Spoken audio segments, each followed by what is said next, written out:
तोंडावरती माझ्या 12 वाजलेत, पण तसं काही समजू नका. मी आज खूप खुश आहे, कारण आज नाश्त्यासाठी आमच्याकडे चीज ब्रेड सँडविच आहे.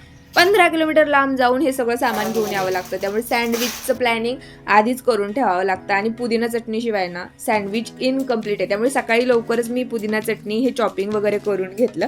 आणि बटाट्याची भाजी वगैरे घातलेलं सँडविच मला पर्सनली खायला आवडत नाही. त्यामुळे मेयोनेज, चीज वगैरे घालूनच मी नेहमी सँडविच बनवते आणि बटरचा वापरसुद्धा जास्त करत नाही. घरीच तूप असतं ना, तर तूप लावूनच मी सँडविच बनवते. सँडविच मेकरसुद्धा आहे माझ्याकडे, पण तव्यामध्येच बनवलेलं जे सँडविच असतं ना, एकदम कुरकुरीत बनतं. त्यामुळे मी यातच बनवते.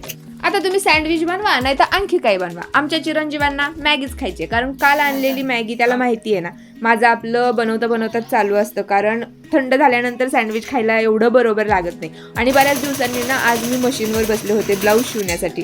मामाच्या घरून काल अभिनी पपई आणली होती आणि ती आज मस्त पिकली होती, म्हणून म्हटलं चल आधी पपई खाऊयात. आणि बिना औषधाची जी फळं असतात ना, ती खरंच खूप जास्त गोड लागतात. उद्या हेअर वॉश करायचा आहे, तर आज स्कॅल्पवरती मस्त तेल लावून घेतलंय. हे होममेड तेल आहे बरं का. याची रेमेडी मी तुमच्यासोबत शेअर केली होती.